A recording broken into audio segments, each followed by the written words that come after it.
Nah, biasanya kalau tidak aware itu bisa menunjukkan reaksi emosi yang mungkin negatif, ya misal overwhelmed dengan diagnosa yang diterima. Akhirnya besok mau lagi nih, tapi karena orang tuanya lagi bisa mensupervisi kegiatan anak, jadi nggak boleh, sekarang nggak boleh nonton gitu kan, berarti tidak ada konsistensi ya di situ. Anak jadi bingung nih, sebenarnya yang boleh yang mana, yang nggak boleh yang mana gitu. Ya udah, akhirnya bisa terjadi reaksi emosional, tantrum dan segala. Because I see some unpainted spot on the inside. See?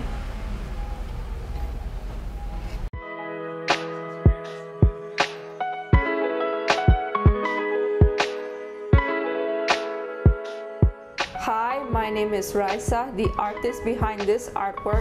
Pottery has been a part of my therapeutic journey from autism for years. This is an original work I made by hand with all my heart, joy, and excitement.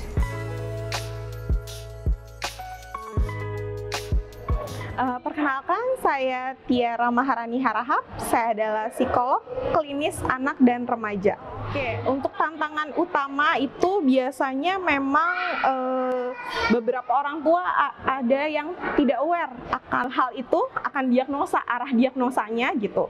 Nah, biasanya kalau tidak aware itu bisa menunjukkan reaksi emosi yang mungkin negatif, ya misal overwhelmed dengan diagnosa yang diterima gitu ya. Nah, kalau overwhelmed itu berarti kan butuh support ya, dari keluarga inti. Kemudian kalau misalnya melakukan diagnosa, mendapatkan diagnosa itu kan memang membutuhkan bertemu dengan ahlinya gitu ya, entah itu psikolog, entah itu akhirnya ke psikiatri anak atau ke dokter tumbuh kembang, dokter anak gitu ya. Para ahlinya itu memang kadang butuh beberapa kali pertemuan gitu, jadi butuh waktu yang panjang. Nah, itu kelelahan akan kejelasan akhirnya gimana sih diagnosanya anak itu. Ada juga yang seperti itu gitu. Ada juga yang misalnya pun ketika mendapatkan diagnosa, acceptance-nya menerima diagnosa itu menjadi kesulitan dan segala macam, karena memang masih ada orang tua yang belum mengenal lebih baik terkait dengan autisme spektrum disorder ini. Jadi memang ya berpengaruh kepada psikologis ya, baik emosi, kemudian rutinitas keseharian bisa berubah karena ya di awal diagnosa itu diberikan kepada anak, banyak akhirnya treatment yang harus dilakukan, ya entah itu terapi, mungkin ada penanganan secara medis ya, menggunakan obat gitu kan ya. Terus ada juga itu tadi perubahan rutinitas di rumah, jadi aturan di rumah harus diperhatikan agar perilaku anak lebih bisa dikontrol lagi, dan perkembangan anak juga bisa sesuai dengan pencapaian di usianya gitu. Kalau untuk strategi parenting memang nggak bisa akhirnya parenting A itu bisa digunakan dan efektif gitu. Tapi memang untuk anak dengan spektrum disorder, anak dengan autism spectrum disorder ini membutuhkan konsistensi atas aturan yang diberikan. Jadi kalau udah aturan yang diberikan A untuk anak neurodiversitas gitu ya, terutama kalau udah aturan yang dibilang A, ya udah A terus. Jangan nanti misalnya udah nggak apa-apa deh, kadang-kadang B dikasih misalnya boleh nonton atau boleh diberikan screen time misalnya. Terus tiba-tiba karena orang tua capek gitu, capek memberikan screen time terus, atau handphonenya diambil, tiba-tiba handphonenya diambil, diumpetin gitu, kan itu tidak ada konsistensi ya. Misalnya boleh screen time atau nggak boleh gitu, atau nggak misalnya tadinya nggak boleh screen time sama sekali, terus tiba-tiba anaknya ngelihat handphone nganggur terus dimainin gitu, dimainin terus akhirnya oh ya udahlah nggak apa-apa, orang tuanya ngasih, akhirnya besok mau lagi nih, tapi karena orang tuanya lagi bisa mensupervisi kegiatan anak, jadi nggak boleh, sekarang nggak boleh nonton gitu kan, berarti tidak ada konsistensi ya di situ. Anak jadi bingung nih sebenarnya yang boleh yang mana, yang nggak boleh yang mana gitu. Ya udah akhirnya bisa terjadi reaksi emosional, tantrum dan segala macam itu bisa terjadi. Jadi rules itu harus dilaksanakan dengan konsisten, mengajarkan disiplin itu baik banget. Diberikan punishment dan reward yang sesuai dengan usianya itu nggak apa-apa gitu sih, tapi ya memang tidak dengan kekerasan.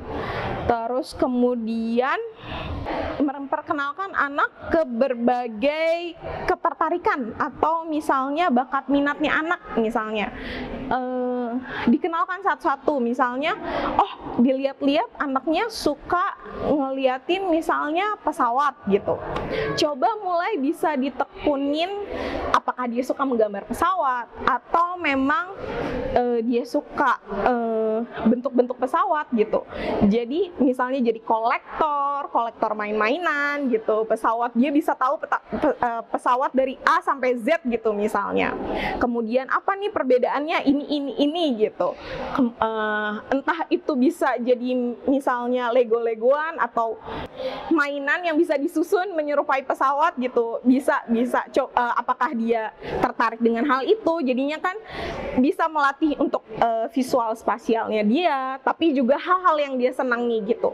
Atau misalnya kelihatan anak suka melukis, tapi melukisnya misalnya melukis pemandangan atau hal-hal tertentu, nah itu bisa dieksplor lagi bagaimana akhirnya keahliannya atau yang tadinya cuma sekedar hobi bagi dia bisa jadi sebuah keahlian yang mungkin bisa menghasilkan nantinya gitu. Itu kan akan lebih baik lagi. Jadi tetap dikenalkan dengan berbagai profesi yang mungkin nanti dijalankan anak gitu.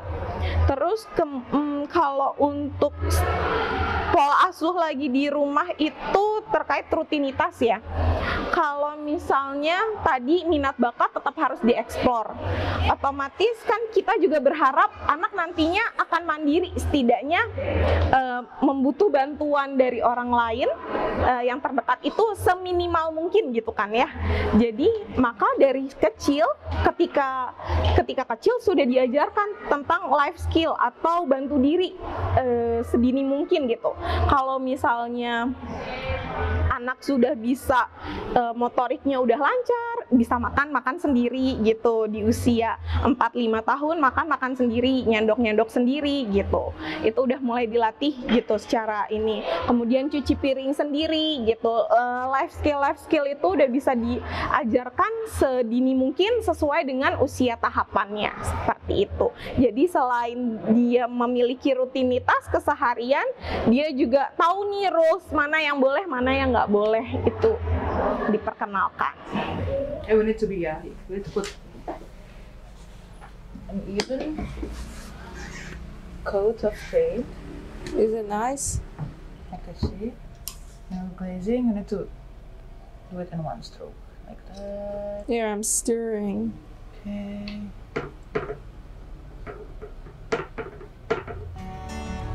Remember, don't be too heavy on the one with your main stem.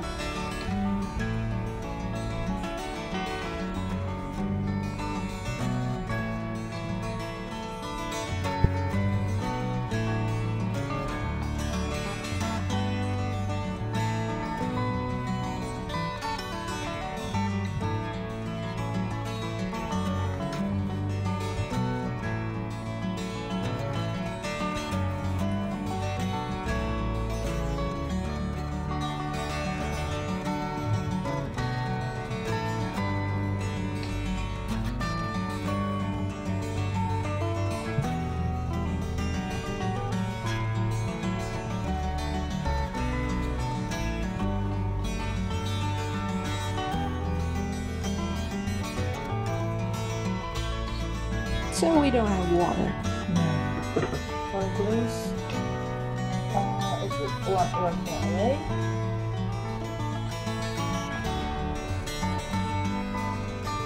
Don't forget to rotate this.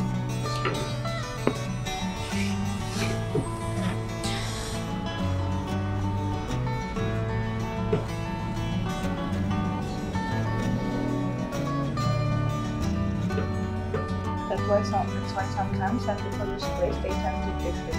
Like they put some in here, and they dip because it dries really quickly.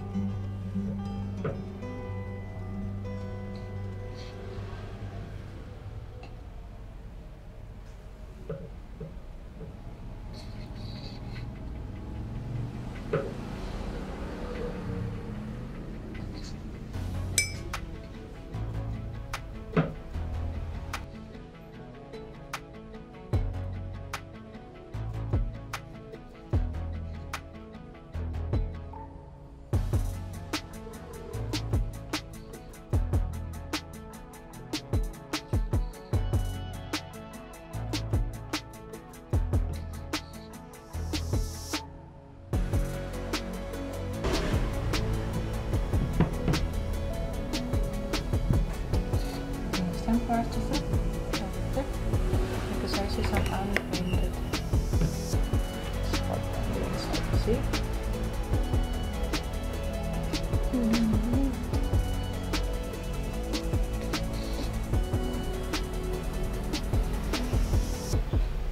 Here, the space.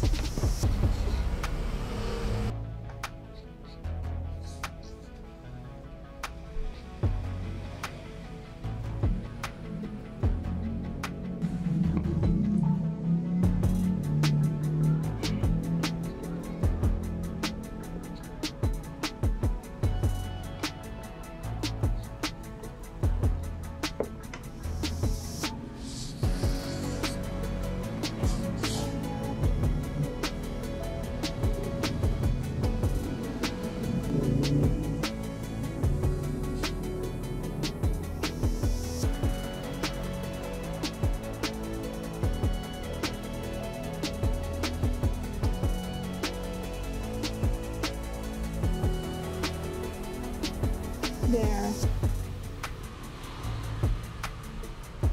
Ready for the ghost? Yeah. So it doesn't need water. Glaze, no. It's chemically different than other glaze, so water won't mix really well with glaze.